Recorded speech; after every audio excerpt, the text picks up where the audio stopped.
کہا، یہ سنیے۔ ووٹ کو عزت دو اور سندین بالادستی کے نعرے کے ساتھ ہزارے جتنی سر آپ کو سلام ہے،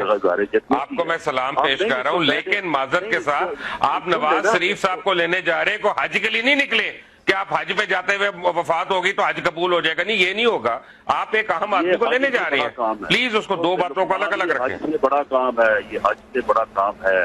یہ ملک اور توبہ استغفار، میں نہیں سننا چاہتا یہ بات، حج سے بڑا کوئی کام نہیں، میں ایسی بات نہیں سننا چاہتا، حج ہی بڑا کام ہے، توبہ نعوذ باللہ،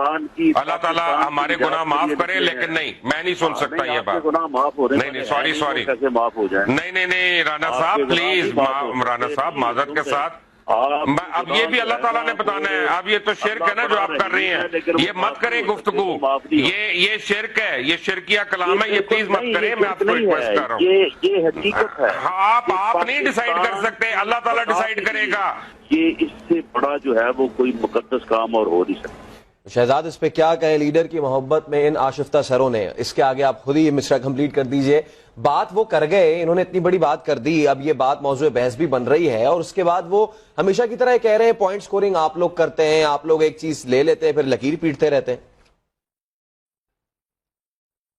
جی بالکل، بڑی عجیب سی بات کر کے گئے ہیں، وہ کہہ رہے تھے کہ لقمان صاحب نے کہا، وہ اصل میں بتا رہے تھے نا کہ اگر ہم نے 10 قدم بھی چل لیے تو ہماری حاضری لگ گئی ہے، اس پر لقمان صاحب نے کہا تھا یہ حج کرنے کے لیے آپ نہیں جا رہے کہ آپ نے نیت باندھی اور خدا نہ خواستہ اس کے بعد اگر آپ کسی وجہ سے نہیں جا سکتے تو آپ کی نیت کا ثواب آپ کو مل جاتا ہے، یہ ایک مثال دی تھی لقمان صاحب نے، جس پر ان کا یہ کہنا تھا کہ وہاں پہ استقبال کرنا نواز شریف صاحب کا جن کو 10 سال کی سزا ہوئی ہے وہ حج سے بڑا کام ہے، اور جب لقمان صاحب نے ان کو ٹوکا کہ آپ کیسی باتیں کر رہے ہیں، میں یہ بات نہیں سن سکتا، تو وہ کہہ رہے ہیں حقیقت ہے۔ اب یہ بالکل ٹھیک کہا رانا سلمان صاحب نے کہ یہ حقیقت ہے، بدقسمتی سے ہم اپنے لیڈر کو میرے خیال سے سب سے اوپر رکھتے ہیں، اب میں کہنا نہیں چاہتا لیکن ایسا تاثر تو یہ دیتے ہیں کہ لیڈر ہی سب کچھ ہے اور باقی جو بھی ہے اس کائنات میں جو چلانے والے وہ سب اس کے بعد ہی اس طرح کا تاثر دیتے ہیں۔